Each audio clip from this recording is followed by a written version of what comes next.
స్నేహితులు, జుట్టు సమస్యలతో బాధపడుతూ ఉన్నారా? వాటికి రెమెడీగా మీకు ఒక ప్రత్యేకమైన ఇది తీసుకొచ్చాను. అదే కుంకుడుకాయ. ఆ కుంకుడుకాయలని ఈ విధంగా ముందు నలగొట్టుకొని, ఆ నలగొట్టిన కుంకుడుకాయలను తీసుకొని ఒక గిన్నెలో వేసుకోవాలన్నమాట. ఆ గిన్నెలో వేసుకొని మునిగేంత వరకు నీళ్లు పోసుకొని దాన్ని మంట మీద పెట్టి ఉడికించి, ఒక పొంగు వచ్చేంత వరకు ఉడికించి ఒక 20 నిమిషాల పాటు దాన్ని పక్కన పెట్టేస్తే మనం గోరువెచ్చనిగా అవుతుందన్నమాట.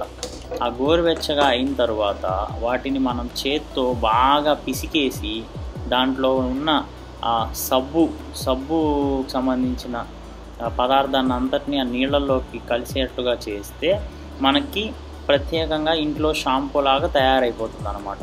ఈ షాంపూ ద్వారా మనం పర్యావరణానికి కూడా మంచి చేసిన వాళ్ళం అవుతాం. ఏ విధంగా అంటే ప్లాస్టిక్ తీసుకున్న అవసరం లేదు.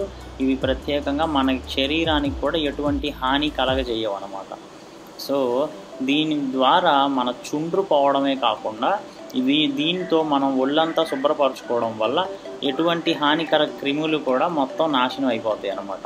అదేవిధంగా దీని రసం కన్నుల్లోకి పోవడం వల్ల మన కన్నుల్లోని మలినాలు ఇవంతా కూడా బయటికి పుసుల ద్వారా బయటకు వచ్చేస్తాయి అన్నమాట. కొంచెం మనకి ఇబ్బందిగా ఉంటుంది.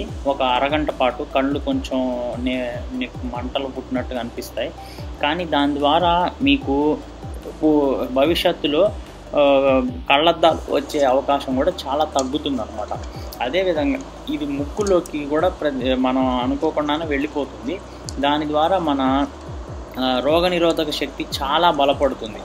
అలా చేయడం ద్వారా మన ముక్కులోకి ఇది ప్రవేశించి, ఆ ప్రవేశించడమే కాకుండా అది మన రోగనిరోధక శక్తికి సంబంధించిన ఇంగ్లీష్లో మనం ఫస్ట్ లైన్ ఆఫ్ డిఫెన్స్ అంటాం. అవి వాటన్నిటినీ పూర్తిగా యాక్టివేట్ చేస్తుంది అన్నమాట. దాని ద్వారా మనకి ఏదన్నా ప్రమాదకర క్రిమి ఎప్పుడైనా మన ఒంట్లోకి ప్రవేశించినప్పుడు వెంటనే మన రోగనిరోధక శక్తి యాక్టివ్గా ఉండడం కారణంతో అవి వెంటనే దానిపై ప్రతిస్పందించి మనకు అది హాని కలగ చేయకుండా ఉంటాం అన్నమాట. మనకి మీరు అప్పుడే జ్వరం రావడం కూడా తగ్గిపోవడం చూడవచ్చు మీరు. అలానే ఇంకొక చిన్న దీంట్లోని ఇదేమిటంటే, బాగా ఇది 2 సార్లు మనం తలస్నానం చేస్తే ఒళ్ళు మన జుట్టు అంతా కూడా బాగా పొడిబారినట్టు అవుతుంది అనమాట.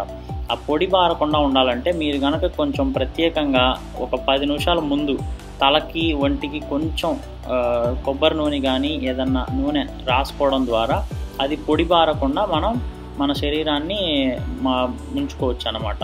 సో మనం ప్రత్యేకంగా వీటిని వాడడం ద్వారా రేటు మనకి తక్కువగా అవ్వడమే కాకుండా పర్యావరణానికి మంచి కాకుండా మనకి చాలా మంచి. అదేవిధంగా ఇంకా మన రాబోయే తరాలకు కూడా అందించిన వాళ్ళం అవుతాం. దీన్ని మీరు తప్పకుండా ప్రయత్నించి రాబోయే తరాలకు పనిచేస్తారని ఆలోచిస్తున్నాను. మీ హర్షవర్ధన్.